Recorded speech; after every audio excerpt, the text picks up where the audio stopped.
का जो हमारा टॉपिक रहने वाला है एनाटॉमी से रिलेटेड, बोन से संबंधित हम टॉपिक पर चर्चा करने वाले हैं।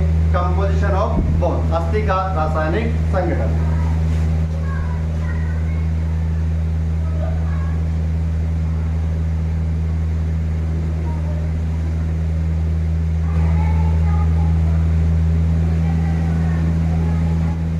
अस्थि का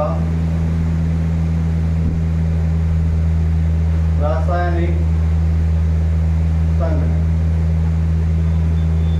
ठीक है दोस्तों, अस्थि के रासायनिक संगठन के दौरान अस्थि में क्या क्या प्रेजेंट होता है, उन सब की बातें हम करते हैं। कि सबसे पहले बात करते हैं बोन्स के अंदर क्या क्या चीजें उपस्थित होती हैं। अस्थि की हम बात करते हैं कि अस्थि के अंदर क्या क्या पाया जाता है।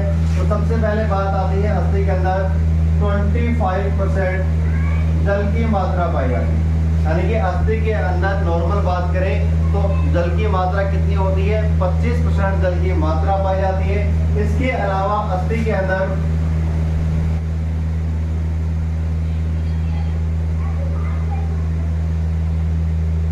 सॉलिड मेटल्स की बात करें या ठोस पदार्थों की हम बात करें, इसके रूप में इसकी जो मात्रा है 75% होती है। यानी कि हम बात करें कि अस्थि के अंदर जल की मात्रा कितनी होती है, 25% होती है, और ठोस पदार्थों की मात्रा कितनी होती है, 75% पाई जाती है। ठीक है, इसके अलावा देखते हैं कि 75% में अस्थि में क्या क्या किस मात्रा में अवेलेबल होता है, किस मात्रा में उपस्थित होता है, उसकी हम बात करते हैं। तो इसको दो भागों में डिवाइड किया गया है। एक भाग आता है इसका कार्बनिक पदार्थ,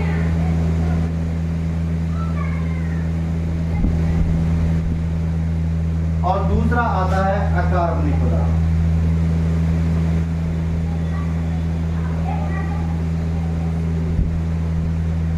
ठीक है दोस्तों, तो 75% की हम बात करें तो जिसमें से कार्बनिक पदार्थ की मात्रा कितनी होती है, 45%। कितनी होती है, कार्बनिक पदार्थ की मात्रा होती है 45% और अकार्बनिक पदार्थों की मात्रा होती है 30%। यानी कि हम कहें कि कार्बनिक पदार्थ अस्थि के अंदर कितने मात्रा में पाए जाते हैं, 45% की मात्रा में पाए जाते हैं, और अकार्बनिक पदार्थों की यदि हम बात करें वो कितनी मात्रा में पाए जाते हैं, 30% मात्रा में अकार्बनिक पदार्थ पाए जाते हैं।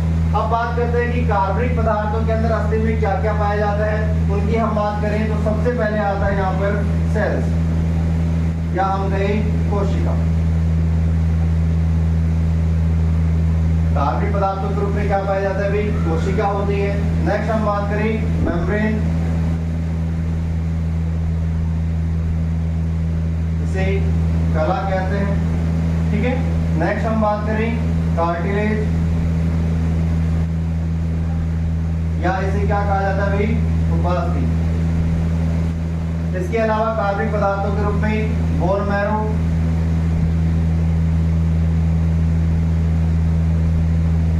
इसे कहते हैं अस्थि मज्जा। ठीक है, इसके अलावा भी हम बात करें कि कार्बनिक पदार्थ में और क्या क्या पदार्थ होते हैं। नर्वस जो तंत्रिकाएं होती हैं, वेसल्स जो वाहिकाएं होती हैं, वो सभी कार्बनिक पदार्थों के रूप में 45% रूप में पाई जाती हैं। इसके अलावा बात करते हैं कि अकार्बनिक पदार्थ के रूप में अस्थि में क्या क्या पाया जाता है, तो उसकी हम बात करते हैं अकार्बनिक पदार्थों के रूप में calcium carbonate, calcium phosphate, magnesium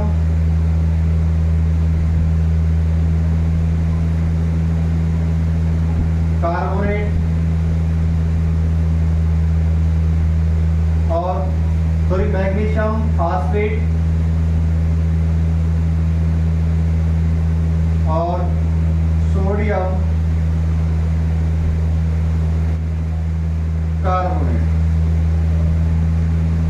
in सभी की मात्रा अकार्बनिक पदार्थों के रूप में अस्थि के अंदर पाई जाती है। ठीक है दोस्तों, तो हमने बात कर रहे थे कि अस्थि के अंदर जो अस्थि का जो कंपोजिशन है, अस्थि के जो रासायनिक संगठन है, उस दौरान अस्थि के अंदर 25% की मात्रा में जल पाया जाता है।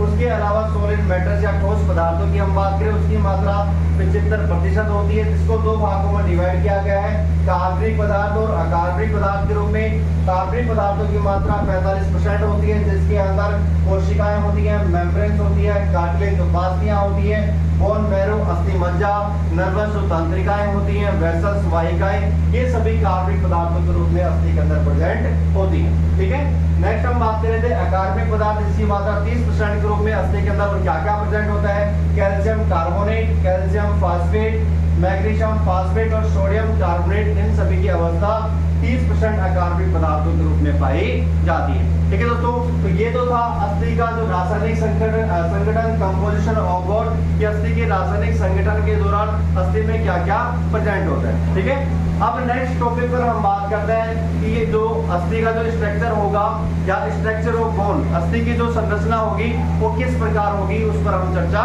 करते हैं।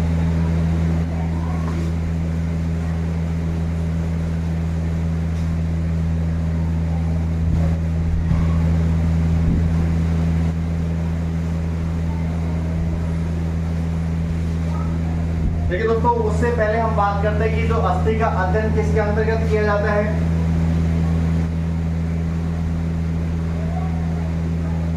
अस्थि का अध्ययन किसके अंतर्गत किया जाता है, ओस्टियोलॉजी।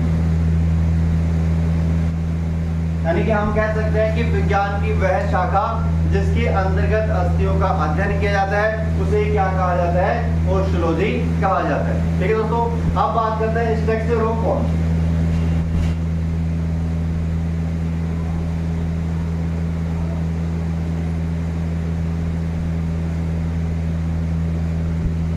या अस्थि की संरचना। देखिए दोस्तों, अस्थि की संरचना के अकॉर्डिंग अस्थि में क्या क्या प्रेजेंट होता है, क्या क्या कोशिकाएं उसमें होती हैं, उस पर हम बात करते हैं कि अस्थि की संरचना के निम्न भाग होते हैं, जिसके दौरान अस्थि के अंदर काफी भाग उसके प्रेजेंट होते हैं। तो सबसे पहले हम बात करते हैं कि अस्थि के अंदर क्या क्या प्रेजेंट होता है या उन भागों को किन किन नामों से जाना जाता है, उसकी हम बात करते हैं। सबसे पहला भाग आता है एपिफाइसिस,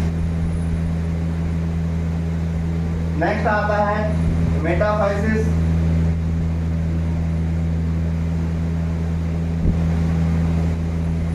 डायाफाइसिस,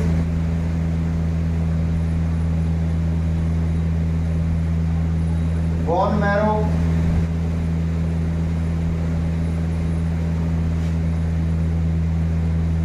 एंडोस्टियम,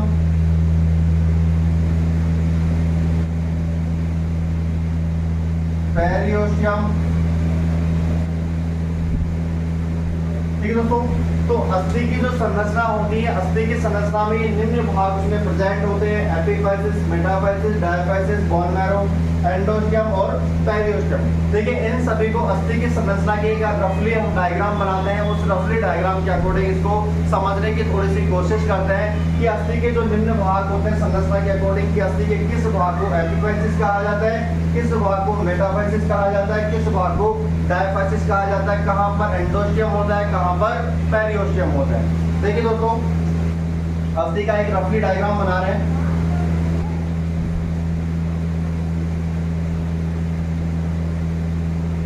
ठीक है, अब सबसे पहले बात करते हैं अस्थि की संरचना में कि सबसे पहला भाग आता है एपिफाइसिस के बारे में। तो सबसे पहले हम बात करते हैं एपिफाइसिस। अस्थि का जो सिरा होता है, या हम बात करें अस्थि के सिरे को क्या कहा जाता है, एपिफाइसिस कहा जाता है। चाहे अस्थि का सिरा ऊपर की तरफ हो, चाहे अस्थि का सिरा नीचे की तरफ हो, यानी कि अस्थि के सिरे वाले भाग को ही क्या कहा जाता है, एपिफाइसिस कहा जाता है।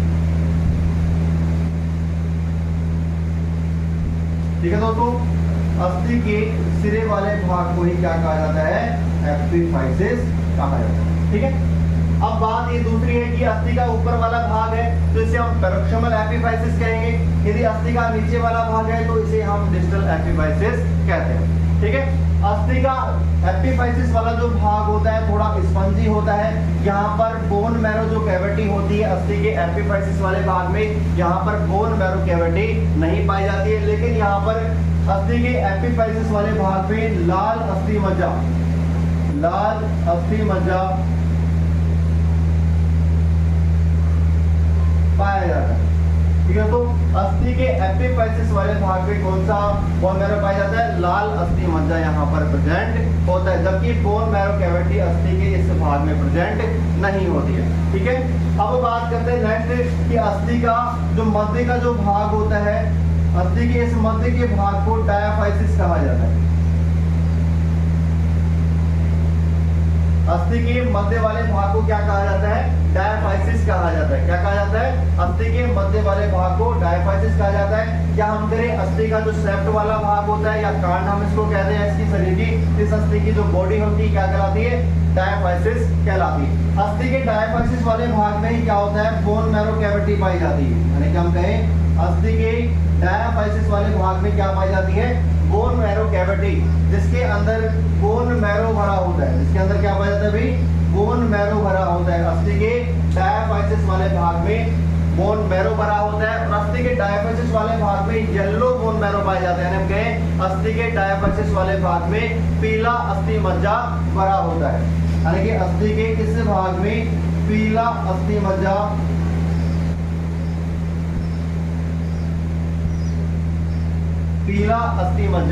भरा होता है। ठीक है दोस्तों, अब नेक्स्ट हम बात करते हैं कि बोन मैरो की अस्थि का जो बोन मैरो किस भाग में पाया जाता है? डायाफाइसिस वाले भाग में पाया जाता है। अब नेक्स्ट आता है कि मेटाफाइसिस वाला भाग कौन सा होता है? देखिए एपिफाइसिस और डायाफाइसिस दोनों के मध्य का भाग कौन सा होता है? मेटाफाइसिस कहलाता है। यानी कि हमके अस्थि के एपिफाइसिस और डायाफाइसिस के मध्य का भाग क्या कहलाता है? मेटाफाइसिस कहलाता है। या दोनों तरफ हम कहें अस्थि के एपिफाइसिस और डायाफाइसिस के मध्य का भाग क्या कहलाता है?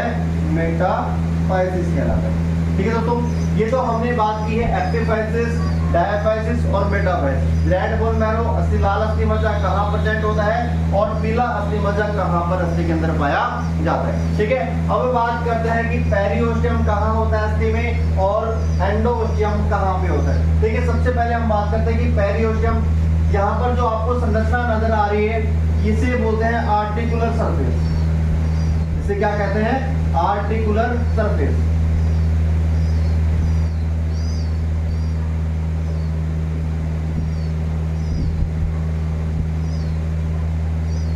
आर्टिकुलर सरफेस इसलिए कहा जाता है क्योंकि अस्थि के इस सिरे के ऊपर कोई ना कोई बोन इससे आकर संधि करती है या संधि जुड़ी रहती है, इसलिए इसे क्या कहते हैं? Articular surface. क्योंकि अस्थि के इससे जस्ट ऊपर की तरफ कोई ना कोई दूसरी अस्थि जुड़ी होती है, इसी प्रकार अस्थि के नीचे की तरफ कोई ना कोई अस्थि जुड़ी होती है, इसलिए अस्थि का ये वाला भाग क्या कहलाता है?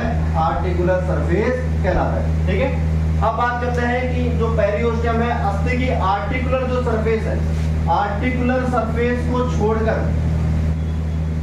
जो अस्थि के ऊपर जो झिल्लीनुमा बाहर की तरफ जो संरचना होती है इसे ही क्या कहा जाता है? पेरिओस्टियम कहा जाता है।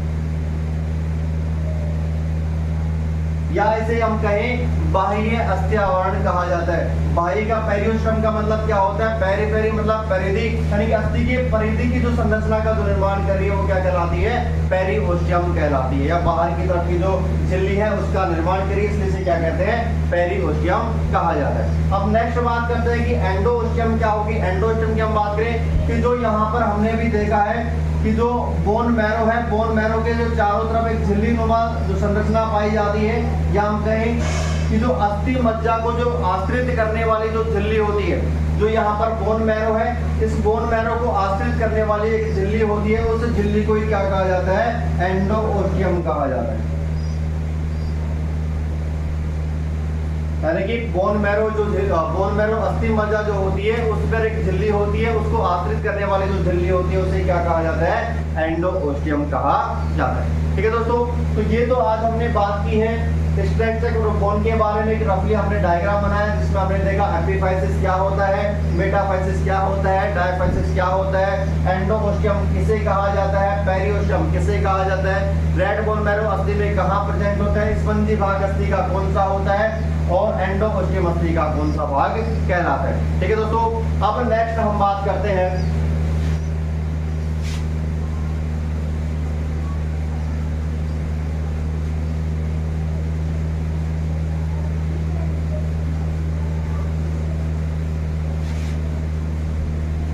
अब नेक्स्ट बात करते हैं दोस्तों फंक्शनल ऑफ बोन।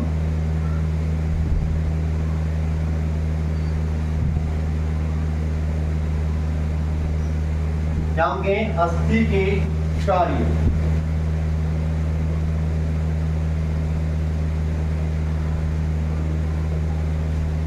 देखिए दोस्तों, अस्थि के क्या क्या कार्य होंगे, उन कार्यों पर हम चर्चा करते हैं। देखिए सबसे पहले तो हम बात करते हैं कि अस्थि के जो कार्य क्या होंगे।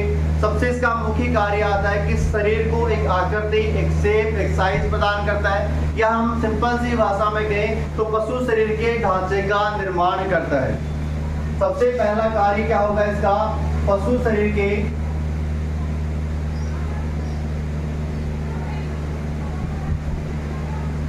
ढांचे का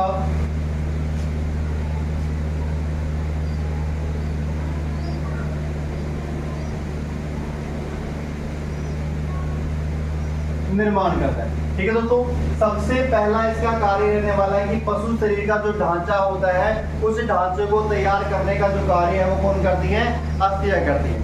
नेक्स्ट कार्य की हम बात करें कि जो शरीर के जो आंतरिक अंग होते हैं उन आंतरिक अंगों की क्या करती है, सुरक्षा प्रदान करती है, या उन आंतरिक अंगों को सुरक्षा प्रदान करती है। हम कह सकते हैं सेकंड कार्य इसका आंतरिक अंगों को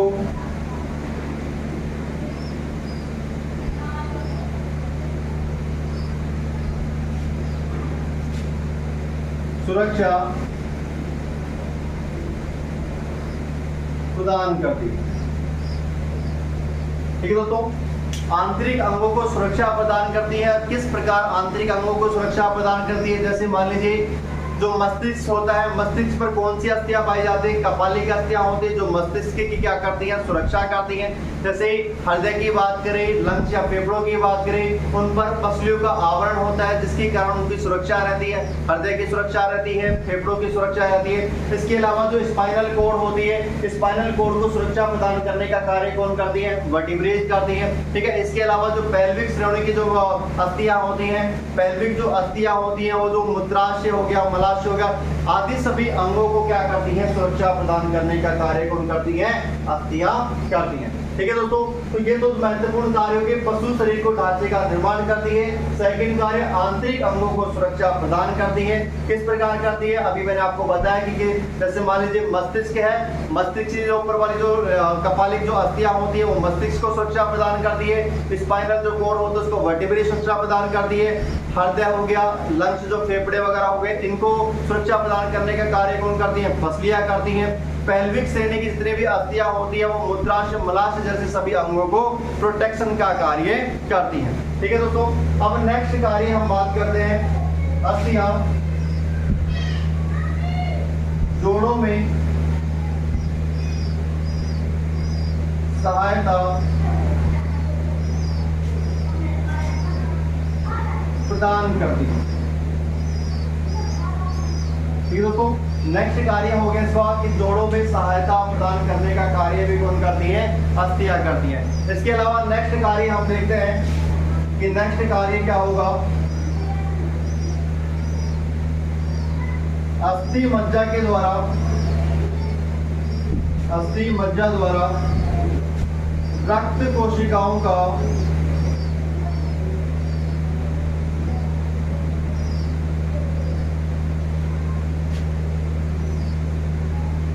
रक्त कोशिकाओं का निर्माण होता है, रक्त कोशिकाओं का निर्माण होता है। जैसे हम देखते हैं कि रक्त कोशिकाएं कौन कौन सी हैं, जैसे आरबीसी, डब्ल्यूबीसी और प्लेटलेट्स। इन सभी कोशिकाओं का निर्माण करने का कार्य कौन करता है, अस्थि मज्जा के द्वारा जो रक्त सेल्स होती हैं, ब्लड सेल्स होती हैं, उन कोशिकाओं का निर्माण करती है, जैसे आरबीसी, डब्ल्यूबीसी और प्लेटलेट्स। इसके अलावा भी शरीर पे गति के लिए या चलन के लिए सहायक होती है, या हम कहें कि पेशियों की सहायता से, नेक्स्ट कार्य हम कहें पेशियों की सहायता से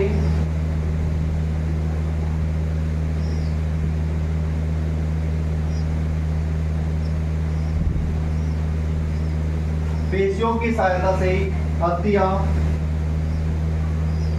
शरीर को चलने फिरने में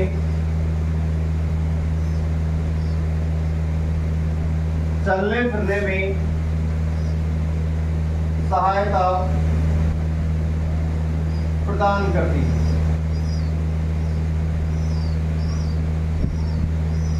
ठीक है दोस्तों, तो ये हो गए अस्थियों के कार्य की, जो हमने सबसे पहला हमने कार्य देखा कि पशु शरीर के ढांचे का निर्माण करती हैं, आंतरिक अंगों को सुरक्षा प्रदान करती हैं, जोड़ों में सहायता प्रदान करती हैं, अस्थि मज्जा के द्वारा रक्त कोशिकाओं का निर्माण होता है, आरबीसी, डब्ल्यूबीसी, प्लेटलेट जैसी सेल्स का निर्माण होता है, और पेशियों की सहायता से अस्थियां शरीर को चलने फिरने में सहायता प्रदान करती हैं।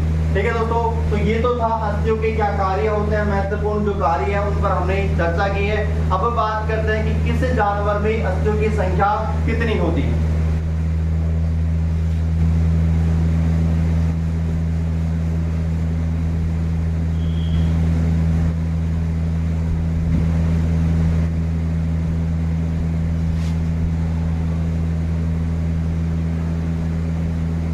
जानवरों में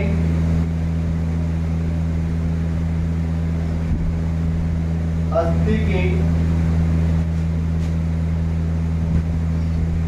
कुल संख्या। ठीक है दोस्तों, नेक्स्ट हम बात करते हैं कि जानवरों के अंदर अस्थियों की कुल संख्या कितनी होती है, कि गाय के अंदर अस्थियां कुल अस्थियों की संख्या कितनी होती है, घोड़े के अंदर कुल अस्थियों की संख्या कितनी होती है, सूअर में कितनी होती है, उन सभी पर हम चर्चा करते हैं। तो सबसे पहले हम बात करते हैं गाय के अंदर। गाय के अंदर कुल अस्थियों की संख्या कितनी होती है? 208। कितनी होती हुई? गाय के अंदर कुल अस्थियों की संख्या कितनी होती है? 208। नेक्स्ट हम बात करते हैं घोड़े। घोड़े में अस्थियों की कुल संख्या कितनी होती है? 200। ठीक है दोस्तों, गाय में कितनी होती है? 208 होती है। घोड़े के अंदर कितनी होती है? 200 होती है। कुत्ते के अंदर कितनी होती है? क्या कुत्ते की हम बात करें कि कुत्ते के अंदर 291 अस्थियां होती हैं। कुल अस्थियां कितनी होती है कुत्ते के अंदर? 291 होती है। नेक्स्ट आता है सूअर। सूअर के अंदर टोटल अस्थियों की संख्या कितनी होती है? 272 से लेकर 274 होती है। कितनी होती है? 272 से 274 कुल टोटल अस्थियों की संख्या होती है। और नेक्स्ट हम बात करते हैं मुर्गी के अंदर। मुर्गी के अंदर टोटल अस्थियों की संख्या कितनी होती है? 169, 169 टोटल अस्थियों की संख्या होती है। ठीक है दोस्तों, तो आज हमने बात करी कंपोजिशन ऑफ बोन के बारे में, अस्थियों का रासायनिक संगठन, अस्थियों की मेन जो मुख्यतः जो कार्य होते हैं उन पर हमने चर्चा करी है, और अस्थियों की कुल जो संख्या होती है वो कितनी होती है जानवरों में, उन सभी टॉपिक पर हमने चर्चा की है। ठीक है दोस्तों, मिलते हैं नेक्स्ट वीडियो में। Thank you so much.